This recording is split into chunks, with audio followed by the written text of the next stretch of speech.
Okay, so good morning and a really warm welcome to St Mary's Church this morning for our service, or all-age service.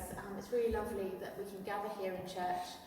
And a special welcome if you're joining us from St Mary's School. I know that you're going to be joining with us in your collective worship.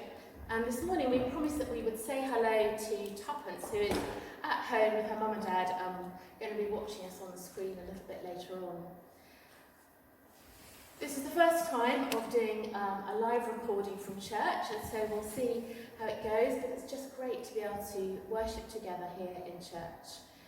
We're going to be joining in, our young people are going to be leading us in our prayers, in our time of confession, in our reading. It's really good to be able to do that today.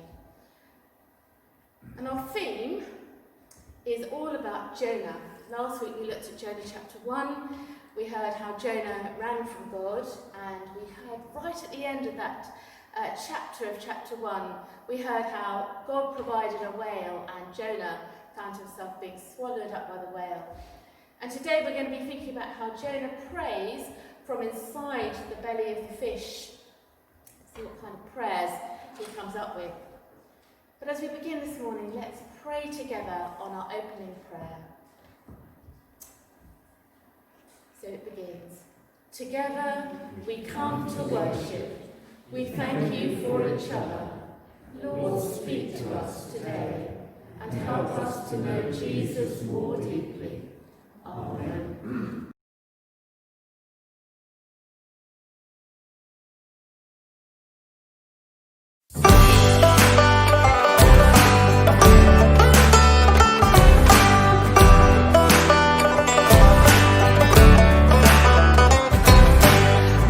The king of the giants, my God's the king of the lions, my God's the king of the creatures of the deep, my God's the king of me. Have you heard the story about my friend King Dave? Wouldn't let the giant stand in his way. He said, hand me my sling, cause he's not that tall. My God is bigger and I watch him fall. My God's the king of the giants, my God's the king of the lions, my God's the king of the creatures of the deep, my God's the king of me. Have you heard the one about this guy called Dan? Yes, he was a mighty holy praying man. They said throw him to the den of the scary beasts, but God saved a hero from the lion's teeth. Yeah! My God's the king of the giants, my God's the king of the lions, my God's the king of the creatures of the deep, my God's the king of me.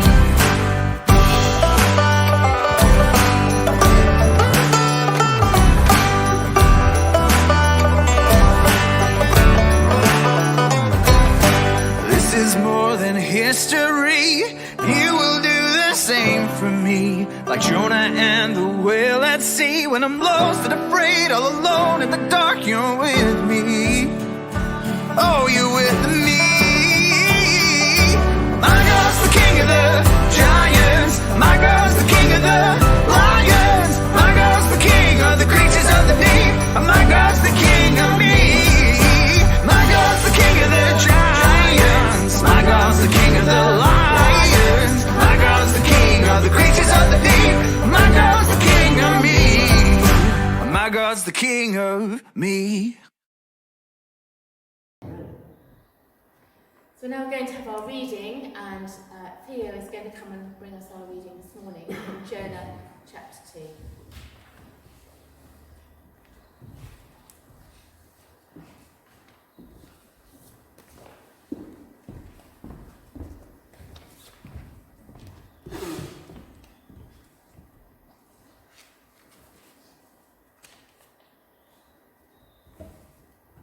God had a job for Jonah, but Jonah didn't want it. Go to Nineveh, God said, and tell your worst enemies that I love them. No, said Jonah, those are bad people doing bad things. Exactly, said God. They have run far away from me, but I can't stop loving them. I will give them a new start, I will forgive them. No, said Jonah, they don't deserve it. I'll run away, Jonah said to himself. Far away, so far away that God won't be able to find me. Then I won't have to do what God says. It's a good plan, he said, because as far as he knew, it was a good plan. But of course, it wasn't a good plan at all. It was a silly plan, because you can run away from God, but he will always come and find you. Jonah went ahead with his not very good plan. One ticket to not Nineveh, please, he said, and boarded a boat sailing in the very opposite direction of Nineveh. Well, it wasn't long before a fierce wind blew, and the boat started to lurch and pitch and roll, and everyone started to turn green. Jonah sat bolt upright in his bed. You see, the first thing that went wrong with Jonah's not very good plan was that God had sent a big storm after him. The sailors couldn't sail their ship properly. We're sinking, they screamed, and started throwing everything overboard, suitcases, food, whatever they could find. By now, Jonah knew that the storm was his fault. Throw me in instead, he shouted to the sailors, and the storm stopped.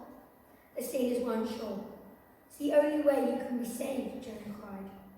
And so, 1, 2, 3, splash. No sooner had Jonah hit the water than the waves grew calm, and the wind died down, and the storm stopped. Just then, when Jonah thought it was all over, when he was sure he was going to drown, God sent a big fish to rescue him. The fish swallowed Jonah whole with one big gulp. Jonah must have thought he'd died. It was so dark in there, like in a tomb. But then he smelt the rotting food and felt the slimy seaweed and knew he wasn't dead. He was in the belly of the fish. Sitting there in the darkness for 3 whole days, Jonah had plenty of time to think. Pretty soon he realised his plan was well. A very silly plan indeed. He was sorry for running away. He prayed to God from inside the great fish and asked God to forgive him. After 3 days, the fish spat Jonah safely out onto a sandy beach.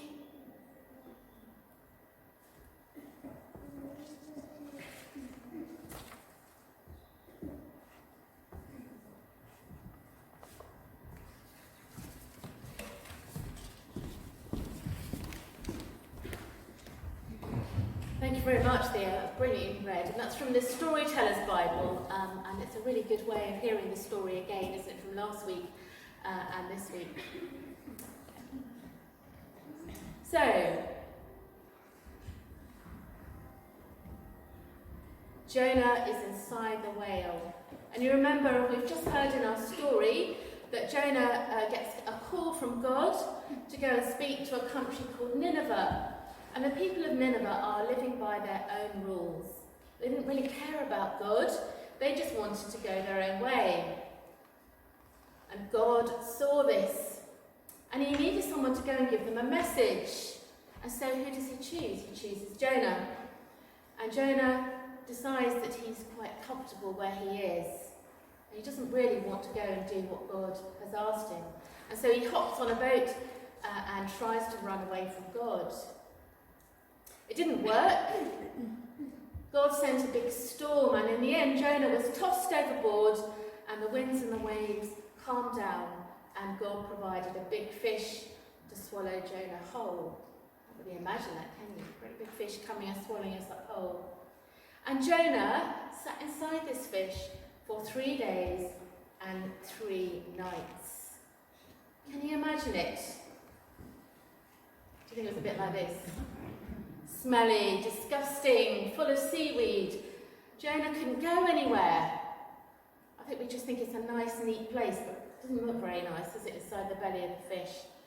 Couldn't go anywhere, and so what does he do? He finds himself praying to God. And because God really loved Jonah and really wanted him to go and give this important message, what does he do? Do you remember in the story? God forgives Jonah, and rather disgustingly, the Lord commands the fish to vomit Jonah up onto dry land. That's what it says in the Bible. out of his mouth onto the dry land. Must have been a bit of a shock to his system. There we are. And so what's this story got to do with us? Is it just a very nice story in the Bible, or has it got something to do with us here this morning? And just at the moment, how many of you are back at school? Who's back at school? Is it good? Looked good when I came to St Mary's. Are you finding it good? Yeah? Good to be back at school. But actually we're having to do things, aren't we, in a way that perhaps we haven't done them before, not just in school, but in the way we live our lives in the church. And I think in this story of Jonah, we hear that God's message isn't just for Jonah, but it's very much for us. Because you remember, Tula and Harriet got us thinking, didn't they, about in our confession, our time of saying sorry. And sometimes, as we heard when that pipe cleaner man came round, we just think about ourselves, but Jesus wants us to be open to him and others, to share our faith, to think about our lives. And so in the belly of the whale, Jonah takes the time to think about his life. Now I wonder what kind of things are on your heart at the moment. What kind of things are you thinking about each day at the moment? At home, maybe at school? Maybe God is asking you to share your faith with a friend, or maybe to really pray for them. And sometimes we find that difficult, don't we? Or maybe you feel that God is asking you and me to think more about the planet. Who feels that that's something on their heart at the moment? I know I do. To really pray about the way we care for each other, the way we share the grace of God with each other. And Jonah finds that even in the most difficult situation, even though when he knows he hasn't really listened to God, God is near. He provided a fish for him to sit in, and God offers him hope. So maybe for a few minutes this morning, maybe I want you to imagine that you're in the belly of the whale. What does it smell very nice, Isaac, if you were inside the belly of the whale? No, I don't think it would it? You're inside the belly of the whale, and it's not a great place to be, is it? But actually, it gives us an opportunity when we're sitting quietly, even when things are tough, even when we're in a difficult situation, to sit and be quiet because God has our attention. Sometimes when we can't get out or when we can't do things, actually, it's an opportunity, isn't it, for us, God, to come so that we can hear him speaking. And I just want you to, for a moment, just to pray quietly about something in your own life, where perhaps you want to say sorry, and then ask God to help you make a change. What is something in your own life where you want to make a change? I know for me, I really want, as a Christian, to be more bold in the things that I say to people, in the way that I pray for people. But I also know that I really want to take a good look at how I shop, how I live, how I'm caring for the planet. And I think all of those things are on our hearts and minds at the moment. So can I invite you just to be quiet for a minute? Just think about one thing maybe you could do this week that perhaps been on your heart. Let's just be quiet.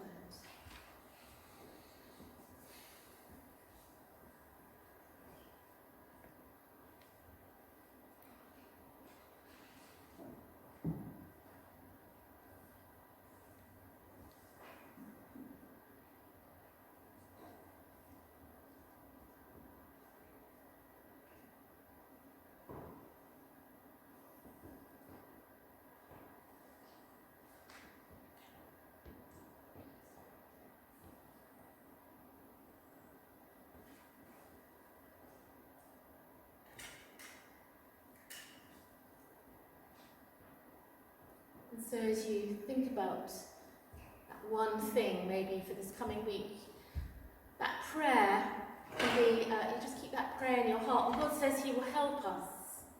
He will be with us, even when we mess up. And we do, don't we, every day? Because Jonah finishes his prayer by thanking God and promising to do his best in his life and following his ways. And So let that be our prayer for this coming week. I'm now going to invite Phoebe to come and read us the Lord's Prayer. And let's join in the Lord's Prayer together. Our Father, who art in heaven, hallowed be thy name. Thy kingdom come, thy will be done, on earth as it is in heaven. Give us this day our daily bread, and forgive us our trespasses, as we forgive those who trespass against us. And lead us not into temptation, but deliver us from evil. For thine is the kingdom, the power, and the glory, forever and ever. Amen. Like that. So we're going to listen to all through history.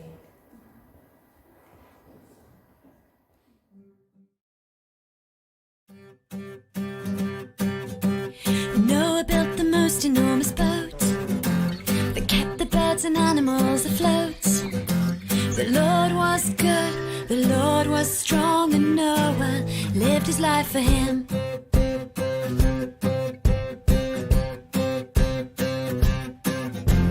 Moses led his people through the sea, taking them away from slavery. The Lord was good, the Lord was strong, and Moses lived his life for him.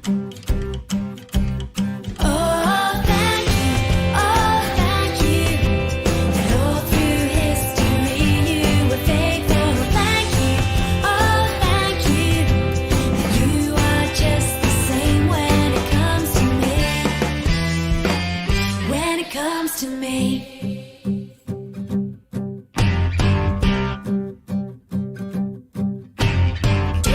Goliath and he won. A humble shepherd boy became a king. The Lord was good, the Lord was strong, and David lived his life for him. Daniel was inside a lion's den.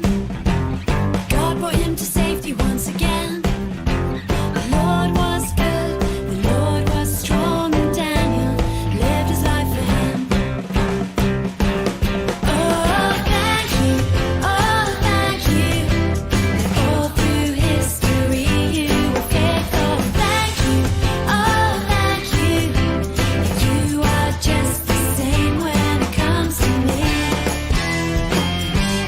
Comes to me.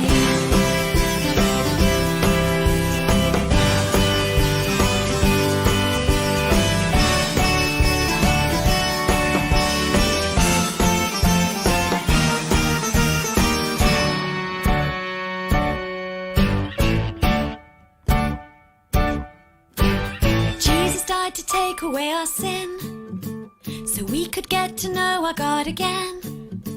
The Lord is good, the Lord is strong, and we will live our lives for him.